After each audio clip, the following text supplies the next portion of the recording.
Subscribe to Storylab. Now let's begin this one.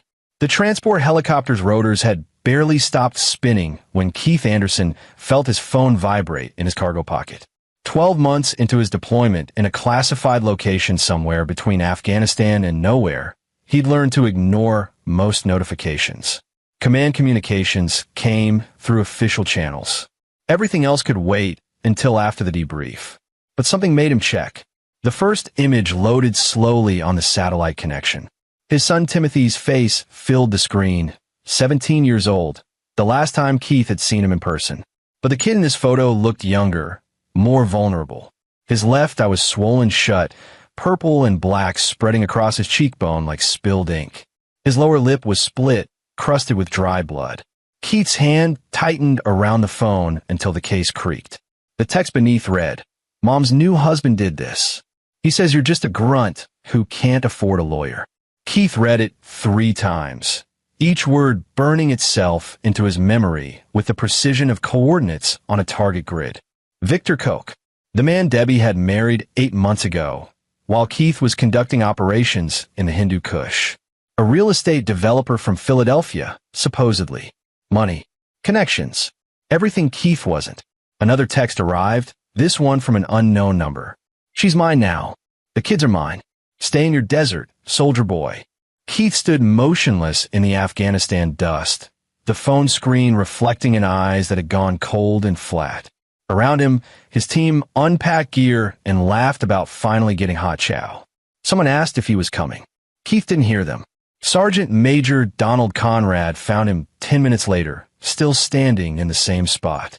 Conrad was 52 years old, built like a fire hydrant, with 30 years in special operations and a reputation for being able to read his men like instrument panels. He took one look at Keith's face and said, "Show me." Keith handed over the phone without a word. Conrad studied the images for a long moment, his weathered face expressionless. Then he looked at the texts. When he handed the phone back, his voice was quiet and absolutely level. "How old is your boy?" 17. Daughter's 14. The stepfather sent that second text? Yeah. Conrad nodded slowly, like a man making calculations. Then he pulled out his own phone and walked 20 feet away. Keith watched him make a single call that lasted less than 2 minutes. When Conrad came back, he said, "Pack your bags. I'm coming with you. Sergeant Major, I've got 3 weeks of leave saved up, and I'm taking them. My wife died 6 years ago. No kids. Nobody waiting for me." Conrad's jaw tightened. "And I don't like men who hurt children." Keith had served with Conrad for 8 years. He'd seen the Sergeant Major do things that would make most people's nightmares seem tame. But he'd never seen that particular look in his eyes before, the one he was wearing now. "This could get complicated," Keith said carefully. "Son, I once spent 16 hours in a spider hole in Fallujah waiting to take a shot. I helped extract a CIA asset from Tehran. I've done complicated." Conrad's voice dropped. "But I've never had a reason I cared about more than this. A man puts his hands on your kids? That's not complicated. That's binary." Keith had been in the military for 19 years, since he was 18 years old. He'd jumped out of planes, kicked down doors in 3 different countries, and led men through firefights where the margin between living and dying was measured in heartbeats. But he'd never been able to give his kids what Victor Koch apparently could: stability, presence, a father who came home every night. The guilt had been eating at him for years. Debbie had filed for divorce while he was on his 4th deployment. He'd signed the papers from a FOB in Kandahar, barely reading them. She deserved better, he'd thought. The kids deserved better. Someone who could actually be there. He'd sent money every month, most of his pay, actually. Talked to the kids on video calls when the connection was decent.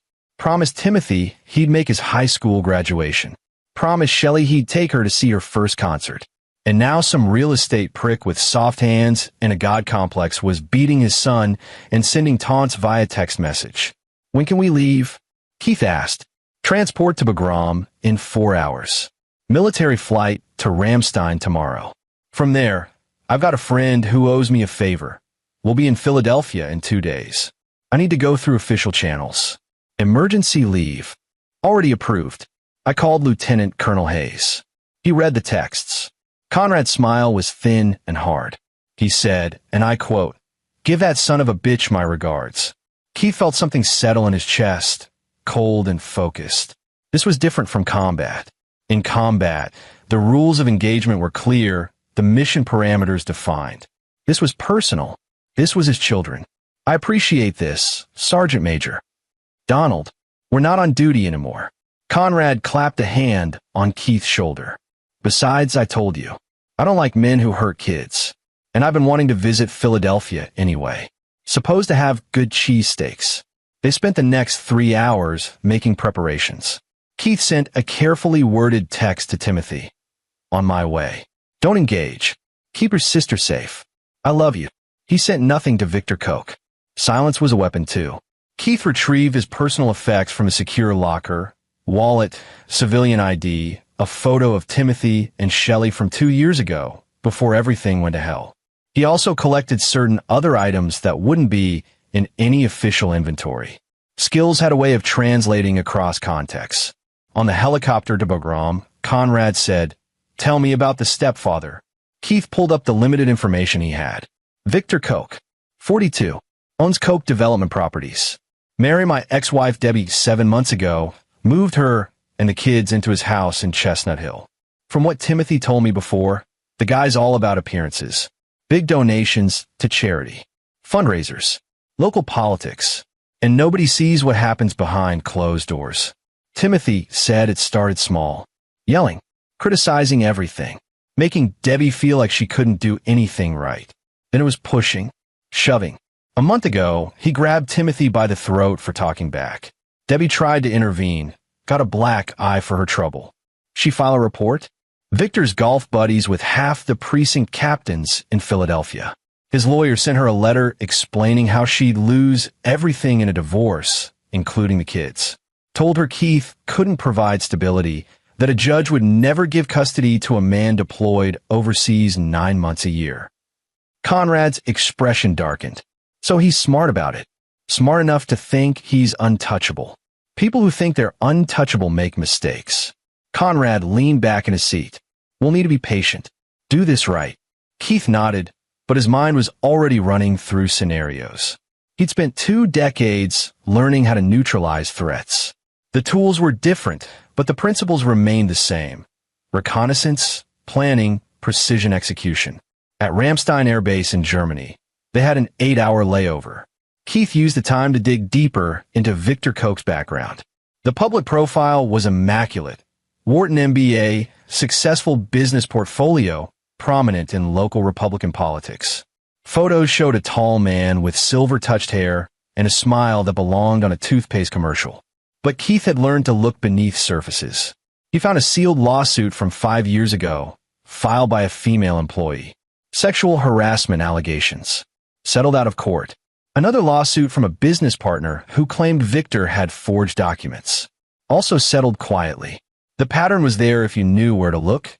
A man who used money and connections to make problems disappear. "He's done this before," Keith said, showing Conrad the screen. "Then he knows how to work the system." Conrad studied the information. "We need leverage. Something he can't buy his way out of." "I'm not looking for leverage. I'm looking for justice." Sometimes they're the same thing. Conrad's eyes were thoughtful. But sometimes justice needs a push. The final leg to Philadelphia gave Keith time to think. He hadn't seen his kids in person for 14 months. Hadn't seen Debbie since the divorce was finalized 18 months ago. They'd been high school sweethearts, married at 19, kids by 22. He'd been a good husband when he was home. But home had become a rare destination. Debbie had tried. God, she tried. But there were only so many missed birthdays, so many Christmases alone, so many nights wondering if the knock on the door would be a chaplain with bad news. She'd finally broken, and Keith couldn't blame her. What he could blame her for was putting their kids in danger. For choosing Victor Koch. But that was a conversation for later. Right now, the only thing that mattered was getting Timothy and Shelley to safety and making sure Victor Koch understood what happened when you threatened Keith Anderson's children. They landed at Philadelphia International at 2,200 hours on a Tuesday night. Keith had called ahead to a buddy from his Ranger days who ran a security consulting firm in the city. Bobby Bean met them outside baggage claim in a black SUV. Anderson, you look like hell, Bobby said, pulling Keith into a brief hug. Feel worse. Keith introduced Conrad. Appreciate you doing this. Hey, you saved my ass in Mosul. Least I can do is give you a ride and a place to crash. Bobby's smile faded. Got your message about your boy. That's messed up, man. It's about to get more messed up, Conrad said mildly. Bobby drove them to a small apartment he kept in South Philly for clients who needed discreet accommodations. On the way, Keith tried calling Timothy's phone. No answer. He tried Shelley's. Voicemail. They probably took their phones, Conrad said. Control technique. Isolate the victims. Keith felt his jaw tighten, but said nothing. They'd be at Victor Koch's house tomorrow. Tonight was for preparation. At the apartment, Bobby had left supplies, clean clothes, toiletries, and because he understood the situation, detailed files on Victor Koch, property records, business filings, a list of known associates. Keith spread everything across the kitchen table and began to study. Conrad joined him, and together they built a picture of their target. Victor Koch owned 18 properties in the Philadelphia metro area. His development company had annual revenues around $12 million. He sat on the board of 3 charities. He donated $50,000 to the mayor's re-election campaign. He also had a temper.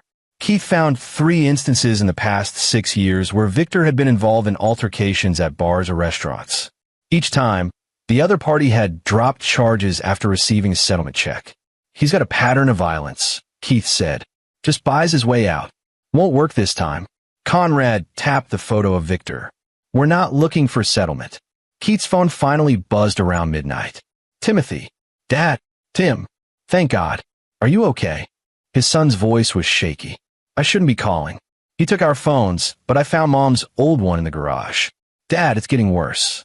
Last night Timothy's voice broke. He hurt Mom again.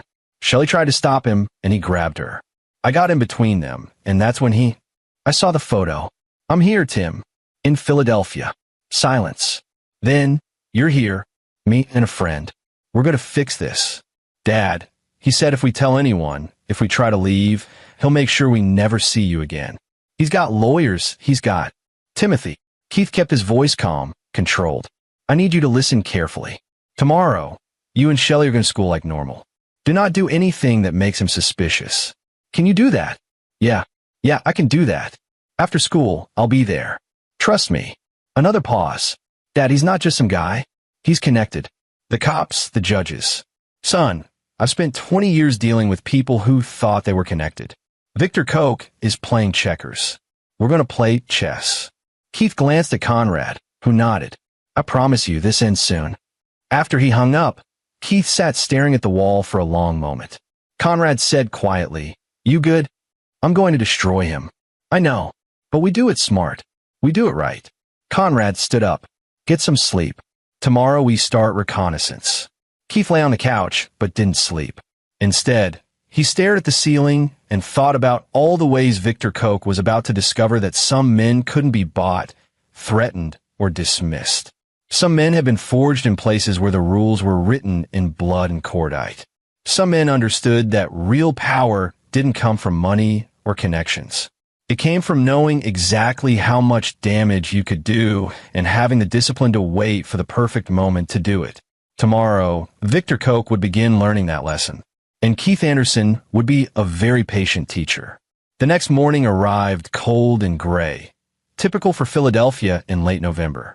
Keith and Conrad were up before dawn, mapping out Victor Koch's neighborhood in Chestnut Hill. It was old money territory, tree-lined streets, stone mansions set back from the road, the kind of place where everyone knew everyone's business but pretended not to notice. Bobby had provided surveillance equipment and a detailed breakdown of Victor's daily routine. The man was apparently a creature of habit. Gym at 0600, office by 0830, lunch meetings most days, home by 1800.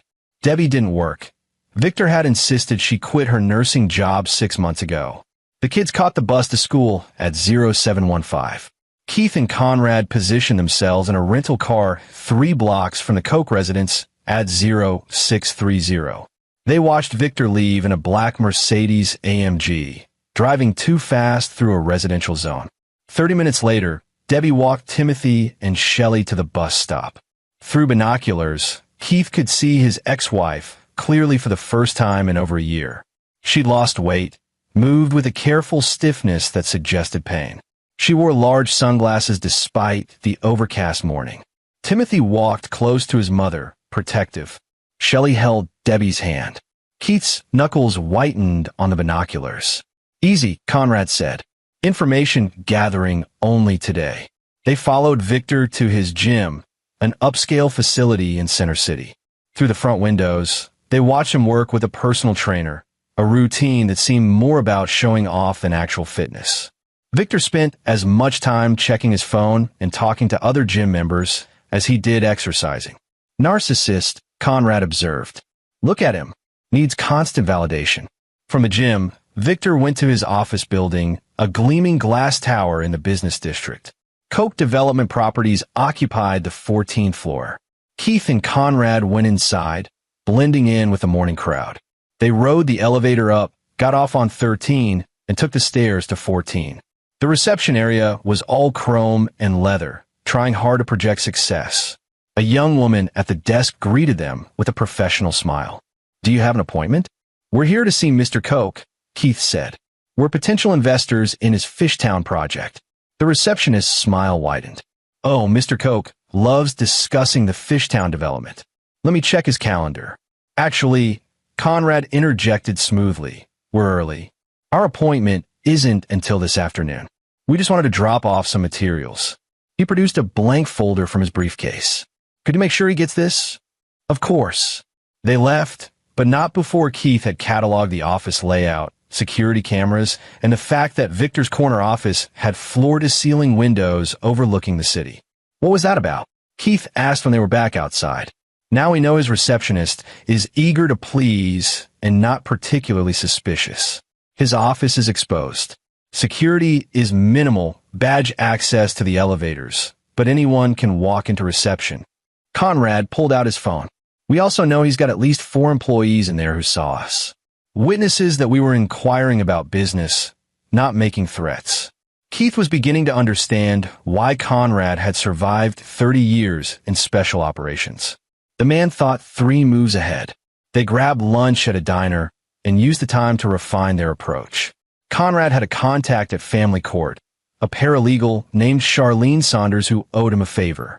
One phone call later, they had an appointment for that afternoon. Charlene met them in a coffee shop near City Hall. She was in her 50s, no nonsense, with tired eyes that had seen too many cases like this one. "Donald tells me you've got a domestic situation," she said, after Conrad made introductions. Keith laid out the facts, the abuse, the photos, Victor's threats. Charlene listened without interrupting, taking notes. When he finished, she sighed. "Here's the reality. Victor Koch has Judge Raymond in his pocket. They're in the same country club. He's donated heavily to D.A. Patterson's campaigns. If your ex-wife files for a protection order, it'll go in front of Raymond, and he'll kill it. If she tries to leave, Victor's lawyers will bury her in motions. So the system's rigged," Keith said. "The system is what rich men make of it." Charlene's expression was sympathetic but firm. "I can file emergency custody papers for you, but unless we have ironclad evidence of abuse, hospital records, police reports, witnesses, you're looking a long legal battle. And your military deployed most of the year. A judge is going to ask how you can provide stability." Keith felt the frustration building. This was why people like Victor Koch got away with it. They'd built a fortress of money and connections. Conrad asked, "What if we had evidence of criminal activity? Something the DA couldn't ignore even with Koch's donations." Charlene raised an eyebrow. "What kind of criminal activity?" Hypothetically, if you had evidence of serious crimes, fraud, assault with clear documentation, witness testimony under oath, that would change things. But it would have to be bulletproof. After she left, Keith said, "We're not going to win this through courts." "Probably not." Conrad's expression was thoughtful. "But courts can be useful for other things, like creating official records, like getting subpoenas issued. You have a plan?" "The beginning of one." Conrad pulled up something on his phone. "Bobby sent me this. Turns out Victor Koch has been cutting corners on his developments. building inspectors who didn't inspect, permits that were rubber-stamped. One of his Fishtown properties had a partial collapse during construction last year. No injuries, but it was covered up. Keith leaned forward.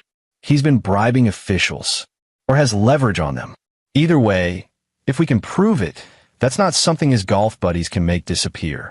Conrad's smile was cold. But we need to be smart. We need someone on the inside.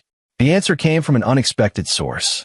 That afternoon, while they were running surveillance on Victor's office building, Keith received a call from an unknown number. Mr. Anderson, my name is Stuart Booth. I'm a project manager at Koch Development. Your son Timothy is dating my daughter. Keith went still. Okay, I know what Victor's doing to your family. My daughter told me, and I think you should know Victor's planning something. He filed paperwork yesterday to get a restraining order against you. Claims you've been making threats, that you're unstable from PTSD. He's going to use it to keep you away from your kids. Son of a bitch. There's more. He's been inappropriate with my daughter. Nothing physical, but comments. The way he looks at her.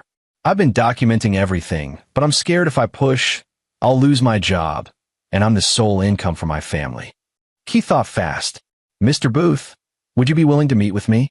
They met an hour later in a park in Manayunk. Stuart Booth was mid-40s, wearing a Koch Development polo shirt, looking nervous but determined. His daughter wasn't with him. He said he didn't want her more involved than necessary. Timothy's a good kid, Stuart said. When he showed up to school with that black eye, my daughter was devastated.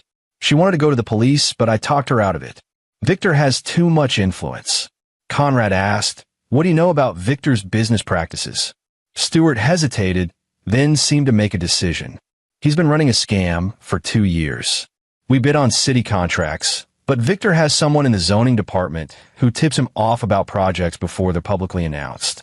He buys the properties cheap, then sells them to the city at triple the price. I've got emails, purchase orders, the whole thing. Why haven't you gone to the authorities?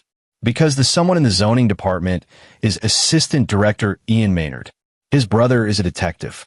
His cousin is a city councilman. If I talk, I'm not just losing my job. I'm making enemies who can hurt my family. Keith understood. Victor had built a web of corruption and mutual benefit. Everyone had too much to lose by speaking up. What if we guaranteed your family's safety? Keith asked. What if we made sure Victor and his friends couldn't retaliate? How would you do that? Conrad leaned forward. You let us worry about the how. You just give us the evidence. Stuart looked between them, clearly weighing the risks. Finally, he nodded. I'll get you the files, but I need assurances that my name stays out of it until Victor's already going down. Deal. They arranged a dead drop. Stuart would leave a USB drive in a specific location tomorrow morning. In the meantime, Keith needed to deal with a more immediate problem, picking up his kids. School let out at 1500. Keith was parked across the street from Timothy's high school at 1445, watching the exits. Conrad was positioned at Shelley's middle school 3 blocks away. When Timothy emerged, Keith saw his son scan the parking lot nervously before heading to the bus. Keith sent a quick text, white sedan across the street. Just get in, don't make a scene. He watched Timothy read the message, look up, spot the car. His son's face transformed. Relief, joy, fear all mixed together.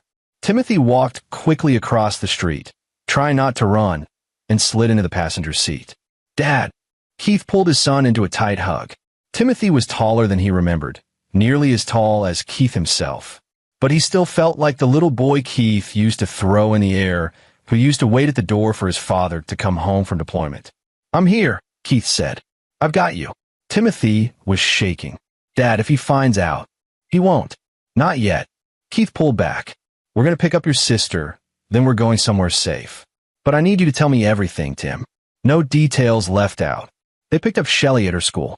She was smaller than Timothy, with Debbie's blonde hair and Keith's gray eyes. When she got in the car and saw her father, she burst into tears. Keith held her while she cried, and felt something inside him crystallize into absolute certainty. Victor Koch had made this personal. He'd hurt Keith's children, and for that, there would be a reckoning that no amount of money or influence could prevent. Later, at Bobby's apartment, with his kids safe and Conrad keeping watch, Keith listened to their stories. The escalation of abuse. The threats. The way Victor played the perfect husband in public and the tyrant behind closed doors. How he'd isolated Debbie from her friends, controlled every penny, monitored her phone. Mom's scared of him, Shelley said quietly. She talks about leaving, but then he'll do something nice, buy her something expensive, and she thinks maybe it'll get better.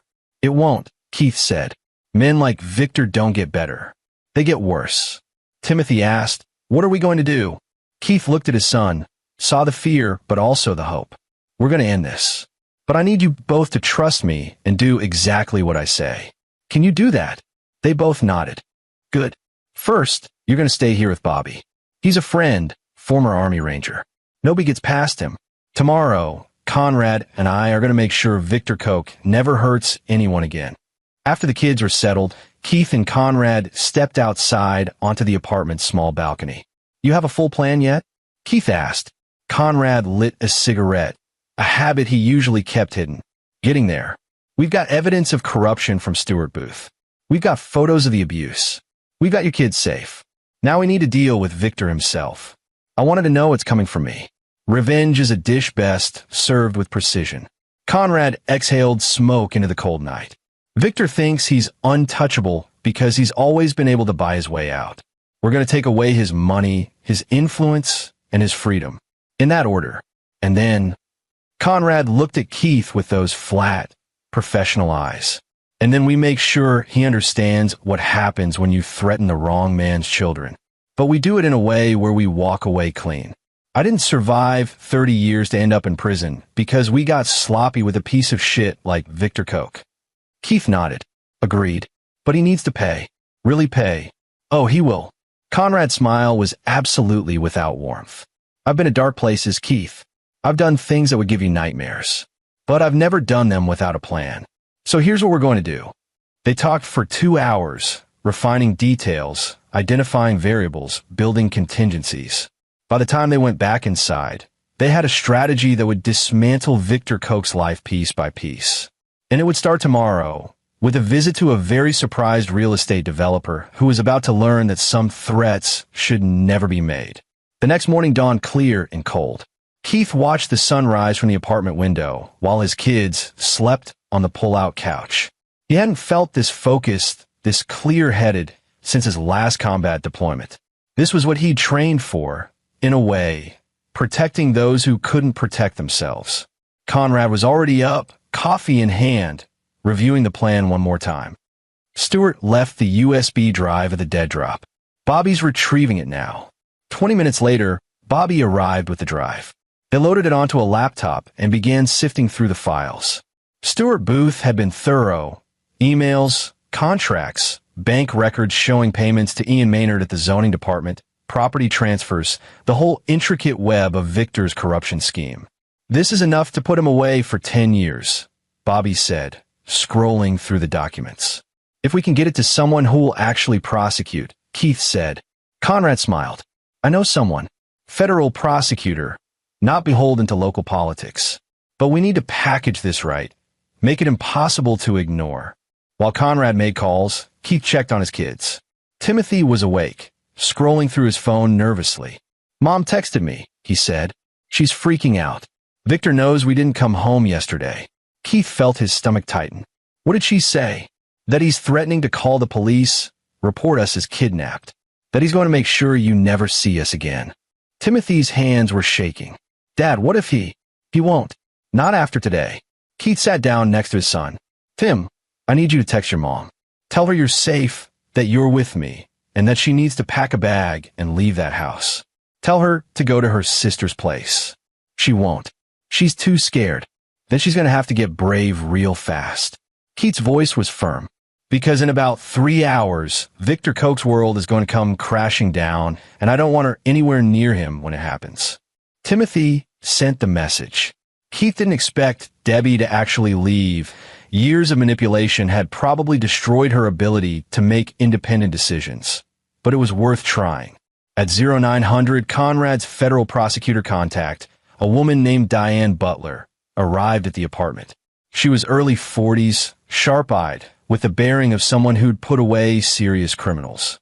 Keith and Conrad laid out everything. The abuse, the corruption, the bribery, the evidence on the USB drive. Diane listened without interrupting, her expression growing harder with each revelation. When they finished, she said, "This is good. Really good. But I need sworn statements from witnesses. The project manager who gave you this, can he testify?" "He will if we can guarantee protection," Conrad said. "I can arrange that. What about the ex-wife? Will she testify about the abuse?" Keith hesitated. "She's complicated. Get her on board. With her testimony and this evidence, I can get arrest warrants by end of day. Federal charges for fraud, bribery, conspiracy. Once he's in custody on federal charges, local cops can't protect him." "How long?" Keith asked. "Give me until 1400. I'll need to brief my boss, get a magistrate judge to review the evidence. But if everything checks out, I'll have FBI agents picking up Victor Koch before dinner." After she left, Conrad said, "That's the legal side handled. But we still have unfinished business." Keith knew what he meant.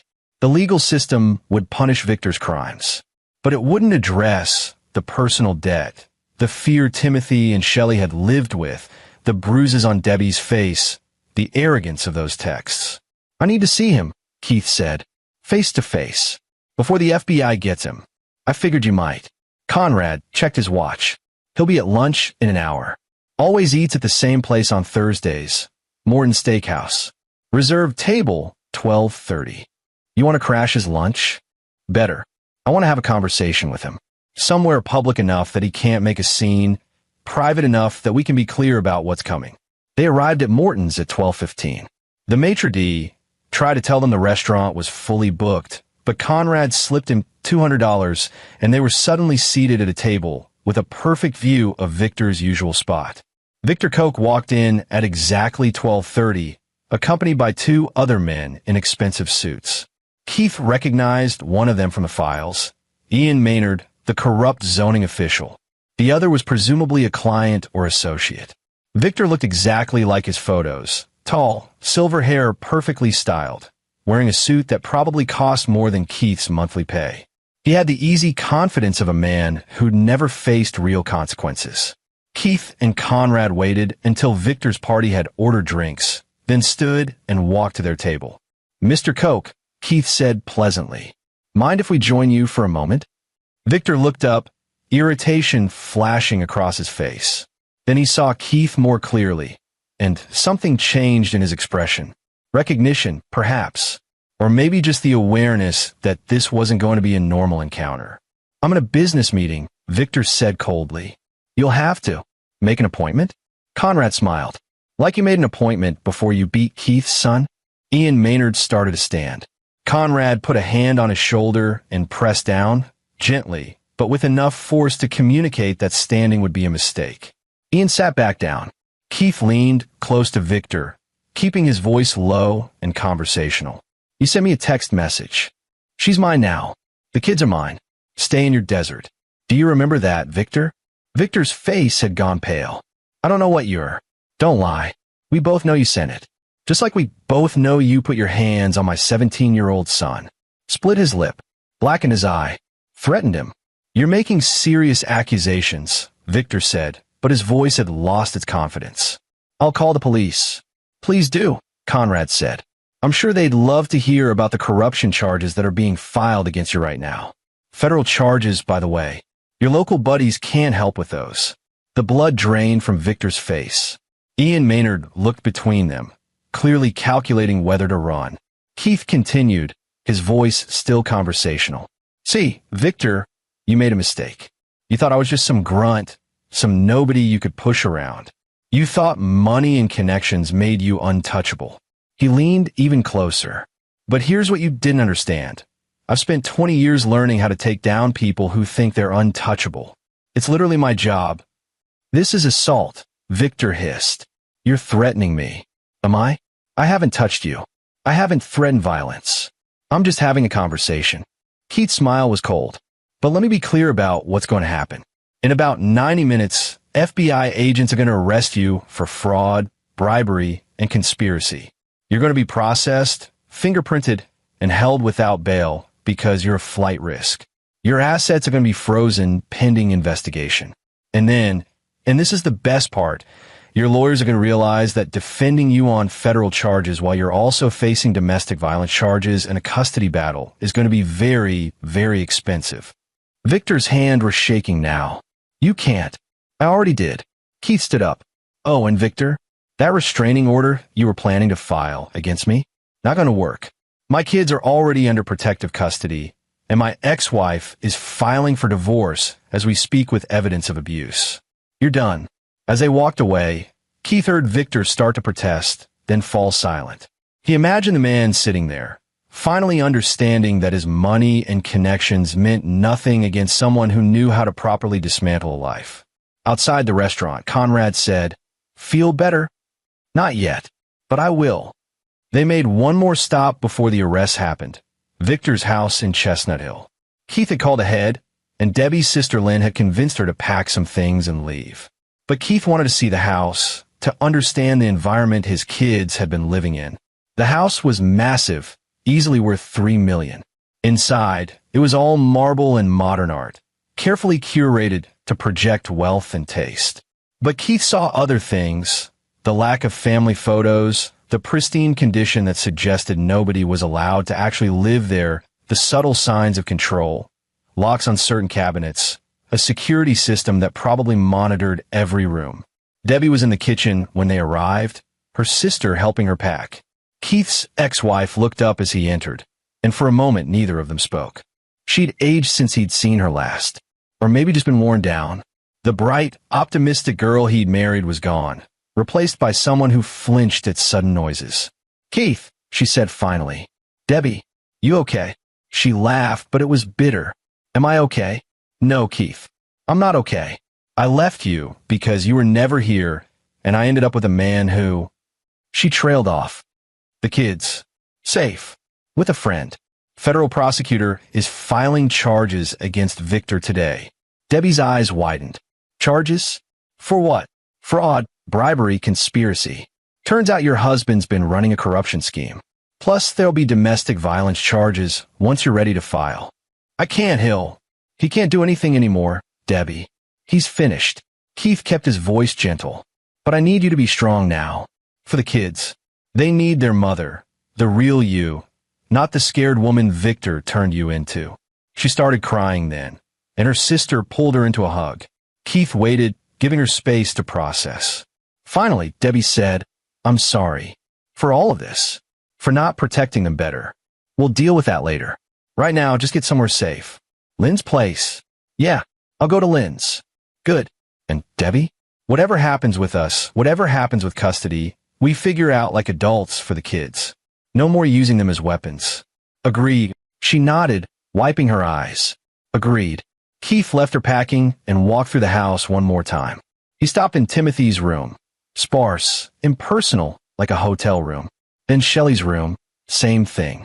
These weren't spaces where children lived. They were showpieces. In the master bedroom, Keith found photos of Victor with various politicians and celebrities, all carefully framed. He found expensive watches, designer clothes, all the trappings of success. But no warmth, no humanity. Conrad found him there. "FBI's moving in 15 minutes. We should go." They left before the arrests happened, but Bobby called them later with the details. Victor had been taken into custody at his office, in front of his employees. Ian Maynard had been arrested at home. 3 other city officials were also picked up. The news broke that evening. Real estate developer arrested in corruption scandal. The reporters had the full story within hours. Years of bribery, fraud, properties acquired through illegal means. Victor's face was plastered across every local news channel. But Keith wasn't satisfied yet. The legal system would punish Victor's crimes, but there was still something unfinished. Something personal. "We need to be smart about this," Conrad said, reading Keith's expression. "We've won. The kids are safe. Victor's going to prison. Your ex-wife is filing for divorce. Don't throw it away by doing something stupid." "I know, but I need him to understand. Really understand what he did." Conrad was quiet for a moment. Then, "I might have an idea. Something that won't put us in legal jeopardy, but will make the point crystal clear." Keith listened as Conrad outlined the plan. It was risky, probably illegal in several technical ways, but it would send a message. More importantly, it would be the kind of lesson Victor Koch would never forget. "Let's do it," Keith said. Victor Koch made bail 3 days later. His lawyers worked fast, and despite being a flight risk, they convinced a judge to set bond at $2 million. Victor's mother posted it, liquidating assets to get her son out of jail. But federal charges meant Victor had to surrender his passport and wear an ankle monitor. He was confined to his house in Chestnut Hill, awaiting trial, which was exactly what Keith and Conrad had been waiting for. They spent those 3 days preparing meticulously. Conrad had a contact at the monitoring company. Another favor called in, who could give him a 30-minute window where the ankle monitor would appear to malfunction. Bobby provided some specialized equipment, and Keith himself drew up the exact sequence of events. On the 4th night after Victor's arrest, at exactly 0200 hours, Keith and Conrad entered Victor Koch's house through the back door. The security system had been temporarily disabled. Another of Conrad's contacts, a former NSA analyst who owed him a debt. They moved through the dark house with the practiced silence of operators who'd cleared buildings in hostile territory. Victor was asleep in his bedroom, snoring lightly. Conrad set up a camera in the corner. Insurance, he called it. Record everything, no matter what. Then Keith turned on the lights. Victor jerked awake, disoriented. He saw Keith standing at the foot of his bed and try to scramble back, reaching for his phone. "It's dead," Conrad said, holding up Victor's cell phone. "Bluetooth jammer. Nothing electronic works in this room right now except our equipment. You can't. This is breaking and entering." "You're absolutely right," Keith said.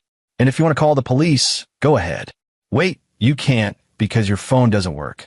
Guess you'll have to listen." Victor's eyes were wide, darting between Keith and Conrad. In his expensive silk pajamas, without his suit and confidence, he looked smaller. "Older. What do you want?" "I want you to understand something," Keith said. "See, the legal system is going to punish you for your crimes. You'll probably get 10 years, serve 6 with good behavior. Your money will be tied up in restitution and legal fees. Your reputation is destroyed. But that's not enough. I'll give you money. I don't want your money, Victor. I want you to understand what you did to my children, what you took from them." Keith pulled out a folder and threw it on the bed. Photos spilled out. Timothy's bruised face, Shelley's tear-stained cheeks, Debbie's black eye. "Look at them. Really look." Victor's hands shook as he picked up the photos. "You beat a 17-year-old kid," Keith continued. "You terrorized a 14-year-old girl.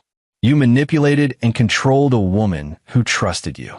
And you did it because you thought you could. Because you thought you were untouchable. I didn't, it wasn't. Don't lie. Not now." Keith's voice was quiet, deadly. "Here's what's going to happen. You're going to plead guilty to all charges. You're going to accept whatever sentence the federal prosecutor offers. You're going to give my ex-wife an uncontested divorce and waive all claims to assets. And you're going to write letters to Timothy and Shelley apologizing for what you did. And if I don't," Conrad stepped forward, "then Keith and I will make your life very uncomfortable. See, we're not bound by the rules you're used to. We don't care about your lawyers or your connections. We've done things that would make you wet yourself. And we're very good at making people suffer in ways that don't leave marks. This is extortion." "No," Keith said. "This is a promise. You hurt my children. That's a debt that can't be paid with prison time. So you're going to do what we say, and maybe we'll consider it settled." He leaned closer to Victor, close enough that the man could see the absolute lack of mercy in his eyes. "But if you ever come near my family again, if you try to fight the divorce, if you try to contact them, if you so much as think about revenge, I will find you. And what I do to you will make federal prison look like a vacation." Victor was pale, sweating. Okay, I'll do it. Whatever you want. Smart choice." Keith straightened up. "Oh, and one more thing. See that camera?" He pointed to the corner. "We've recorded this whole conversation. If you decide to tell anyone about this visit, we'll release the footage. You threatening to hurt me, to have us killed. Self-defense is a hell of a legal defense. It was a bluff. The audio wouldn't actually support that interpretation, but Victor didn't know that. He just nodded frantically. "Good talk," Conrad said. They turned to leave. At the door, Keith paused. You know what the worst part is, Victor? You had everything. Money, success, a family. And you threw it away because you couldn't help being a cruel, petty little man. That's what I want you to think about every day in prison. Not what you lost, but what you never deserve in the first place. They left through the back door, vanishing into the night as silently as they'd arrived. Victor's ankle monitor would reactivate in 3 minutes. There would be no record they'd ever been there. In the car, Conrad said, that was risky. Worth it. You get what you needed? Keith thought about Victor's face, the fear and understanding in his eyes. Yeah, I did. The rest happened quickly. Victor pleaded guilty to all charges 2 weeks later, accepting a deal for 12 years with possibility of parole after 8. He signed the divorce papers without contesting. He even wrote the letters, poorly worded, inadequate things, but Keith's lawyers confirmed they were legally sufficient. Debbie moved into her own apartment with Lynn's help, started therapy, began the long process of rebuilding her life. Keith worked with his command to get stationed at Fort Dix in New Jersey, close enough to be present for his kids, far enough that he could still do his job. Timothy and Shelley moved in with Debbie, but spent weekends with Keith. It wasn't perfect, but it was better. They were healing. 3 months after Victor's arrest, Keith got a call from Stuart Booth, the project manager who'd provided the evidence. I wanted to thank you, Stuart said. Ian Maynard's whole network got taken down. The FBI cleaned house at the zoning department. And Victor's properties? They're being sold to pay restitution to the city. Millions of dollars back to taxpayers. You did the right thing, Stuart. I did it because of you. Because you showed me that sometimes standing up to bullies is worth a risk. After he hung up, Keith sat on his apartment balcony, watching the sunset. Conrad was retiring next month, planning to teach at a military academy. Bobby had offered Keith a job at his security firm if he ever wanted to leave the Army. His phone buzzed. A text from Timothy. Hey Dad, made the varsity basketball team. Coach says I've got potential. Thought you'd want to know. Keith smiled and replied, that's my boy. Proud of you. Another text came in, this one from Shelley. Mom's laughing again. Like really laughing. First time in forever. Keith stared at that message for a long time. That's what this had all been about, wasn't it? Not revenge, not justice in the traditional sense. Just getting his family back to a place where they could laugh again. He thought about Victor Koch, sitting in a federal prison somewhere, probably still not understanding how he'd lost everything so quickly. How a man he dismissed as just a grunt had systematically dismantled his entire life. The truth was simple. Victor had made the oldest mistake in the book. He'd underestimated his opponent. He'd thought money and connections meant power. But real power was knowing exactly what you could do and having the discipline to do it right. Keith had learned that lesson in places most people couldn't imagine, facing enemies most people would never comprehend. Applying it to someone like Victor Koch had almost been too easy. Almost. Because the hardest part hadn't been taking Victor down. It had been doing it in a way that didn't make Keith a monster in his children's eyes. It had been walking the line between justice and revenge, between protection and violence. Conrad had helped with that. The old sergeant major had taught Keith that true strength wasn't just about breaking things. It was about knowing when to break them and when to use a scalpel instead of a hammer. His phone rang. Conrad. Hey, boss. Don't call me boss. I'm retired.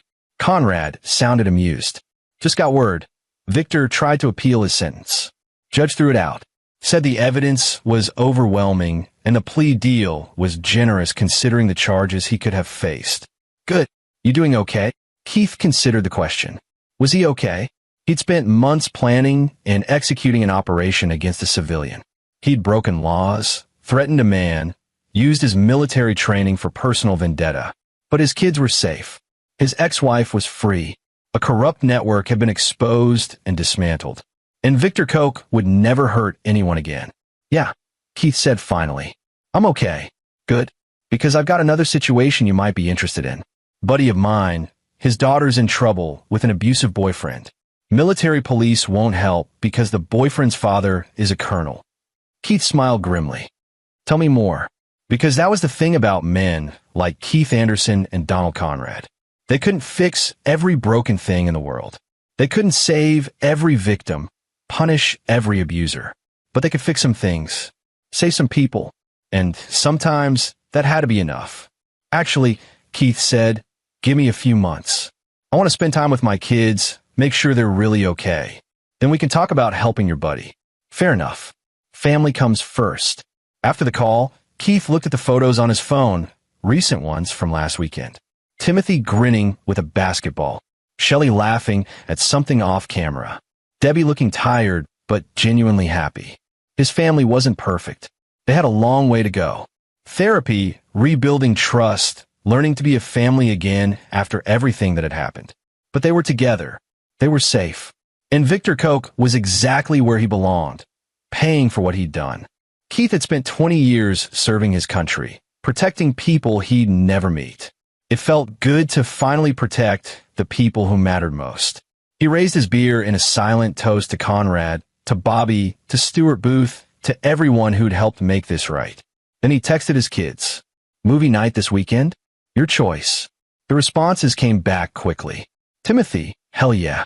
Action movie. Shelley, only if we get pizza and ice cream. Keith, deal. It was a small thing, a movie night with his kids. But it was something Victor had tried to take away. Something Keith had fought to get back. And that made it the greatest victory of his life. The end came for Victor Koch in small, grinding increments.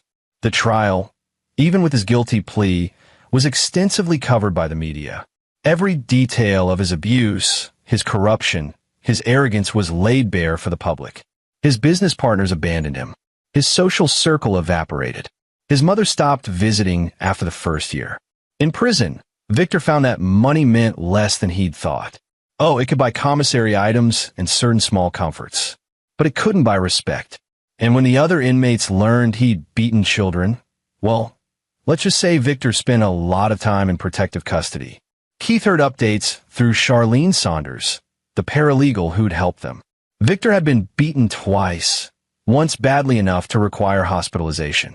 He'd tried to file complaints, but prison guards tended to be less sympathetic to wife beaters and child abusers. Keith felt no satisfaction in Victor's suffering.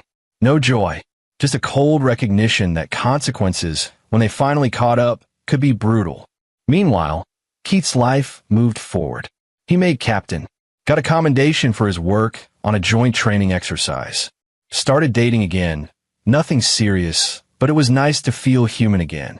Timothy got a basketball scholarship offer from Temple University. Shelley joined the debate team and discovered a talent for arguing that Keith found both impressive and terrifying. Debbie met someone, a high school teacher, quiet and kind. Keith met him once, sized him up, decided he was acceptable. They had a cordial conversation about Debbie and the kids, and the teacher promised to treat her right. Keith believed him, but also made sure the man understood that if he ever broke that promise, Keith would find out. On the second anniversary of Victor's arrest, Keith drove to Timothy's basketball game.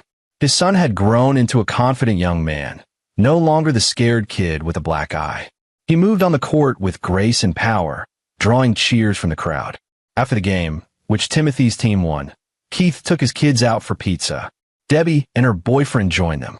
It was almost normal, almost like a regular family. Dad, Timothy said, halfway through his third slice, I've been thinking about joining ROTC, maybe following in your footsteps. Keith looked at his son, saw the determination there. It's a good path, but it's hard on families. You've seen that firsthand. Yeah, but you also showed me that sometimes the hard thing is the right thing. Timothy met his father's eyes. You came back for us. You fixed it. That meant something. Keith felt his throat tighten. You know, it wasn't just me, right? Conrad, Bobby, a lot of people helped. But you made it happen. You didn't just accept that some rich asshole could hurt us and get away with it. Timothy's voice was firm. You taught me that standing up to bullies matters, even when it's hard. Especially when it's hard. Shelley chimed in. Plus, Victor's in prison and we're not.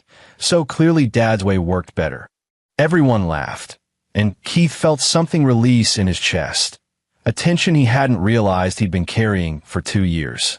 Later, driving home, Keith thought about the whole saga. The fear when he'd seen Timothy's bruised face. The cold fury during the planning. The satisfaction of watching Victor's empire crumble. the quiet joy of rebuilding his relationship with his kids. He'd done things that weren't strictly legal. He'd bent rules, exploited connections, used his military training for personal purposes. If everything had been investigated thoroughly, he might have faced charges himself. But he'd also saved his children from years of abuse. He'd exposed a corrupt network that had been bilking taxpayers for years. He'd helped his ex-wife escape a dangerous situation. The math, in Keith's mind, was pretty straightforward. His phone rang. Conrad, calling from wherever he'd ended up after retirement. Saw Timothy's game on the school's live stream. Conrad said, "Kid's good." "Yeah, he is. You did right by him." "By both of them." "We did right by them," Keith corrected. "Couldn't have done it without you." "Nonsense. You'd have figured it out." Conrad paused. "But I'm glad I could help. Some operations matter more than others." They talked for a while about nothing in particular. Conrad's new teaching job, Keith's latest training exercise, the state of the world. But underneath, it was the bond formed by what they'd done together, the understanding between men who'd stepped outside the normal boundaries to protect something important. Before hanging up, Conrad said, "You ever need me again, for anything, you call. Day or night. Same goes for you, Sergeant Major." "Donald, how many times do I have to tell you?" Keith smiled. "At least once more." That night, Keith sat in his apartment and wrote a letter he'd never sent. It was addressed to Victor Koch, currently residing in FCI Schuylkill, serving year 2 of his 12-year sentence. "Victor, you'll never read this, but I need to write it anyway. Not for you, for me. I want you to understand something you probably still don't get. You didn't lose because I was stronger or smarter or more ruthless than you. You lost because you fundamentally misunderstood what strength is. You thought strength was money, connections, the ability to make people afraid. But real strength is the father who keeps calling his kids, even when his ex-wife makes it difficult. It's the mother who finally finds the courage to leave. It's the project manager who risks his job to do the right thing. It's the sergeant major who uses 30 years of experience to help a friend protect his children. Real strength is building, not destroying. Protecting, not intimidating. Creating, not taking. You had every advantage, wealth, education, opportunity. And you used all of it to make yourself feel powerful by making others feel small. That's not strength. That's weakness masquerading as authority. I don't forgive you. I probably never will. But I also don't think about you much anymore. You're a problem I solved, a threat I neutralized. My kids are thriving. My ex-wife is happy. And you're exactly where you belong. The funny thing is, you could have had a real life. You could have been a good husband, a decent stepfather.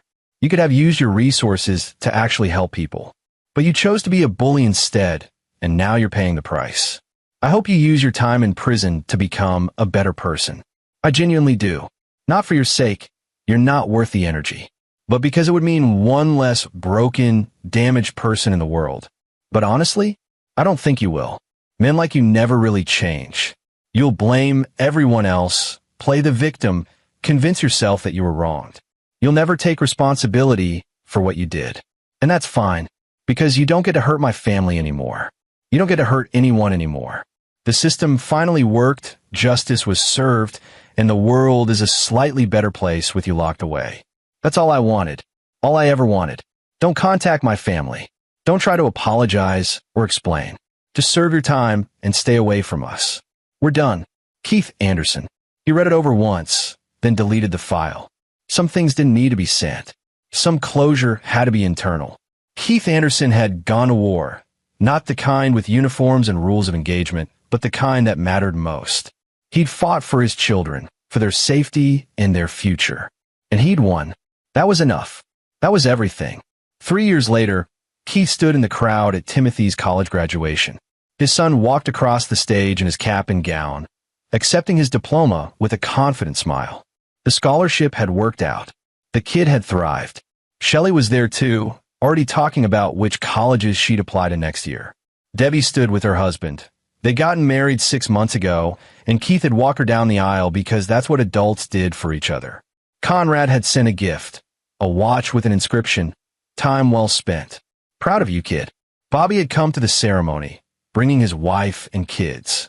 They all went out for dinner afterward, a celebration of Timothy's achievement and, unspoken, everything they'd overcome to get here. At one point, Timothy pulled Keith aside. "Dad, I need to tell you something." Keith felt a flash of concern. "What's wrong?" "Nothing's wrong. I wanted you to know that I forgive you." Keith blinked. "Forgive me for not being there when I was growing up, for choosing the army over us. I understand now why you did it, and I don't blame you anymore." Timothy's voice was steady, mature. "You came back when it mattered. You protected us when we needed it. That's what I'm going to remember." Keith pulled his son into a hug, not trusting himself to speak. Timothy continued, "And I've decided I'm going to ROTC like I said, but I'm also studying criminal justice. I want to help people like you helped us. Maybe be a JAG officer, work on cases involving military families." "That's a good path," Keith managed. "Learn from the best." Timothy stepped back, grinning. "Now come on, Shelley's about to order the most expensive thing on the menu, just because she can." They rejoined the group, and Keith looked around the table at the people he cared about. His kids, healthy and happy. His ex-wife, finally free. His friends who'd stood with him when it mattered. Victor Koch was still in prison, would be for another 7 years. Keith hadn't thought about him in months. That, more than anything, felt like victory. Not revenge, not justice, just the simple fact that Victor no longer mattered. He was irrelevant, forgotten, a problem from the past that had been solved and filed away. Keith raised his glass. To Timothy. To new beginnings. To the future. Everyone drank, and Keith felt something he hadn't felt in years. Peace. He'd done what he set out to do. He protected his children. He made things right. And now, finally, he could just be their father. The rest would take care of itself. This is where our story comes to an end. Share your thoughts in the comments section. Thanks for your precious time. If you enjoyed this story, then please make sure you subscribe to this channel. That would help me a lot. Click on the video you see on the screen, and I will see you there.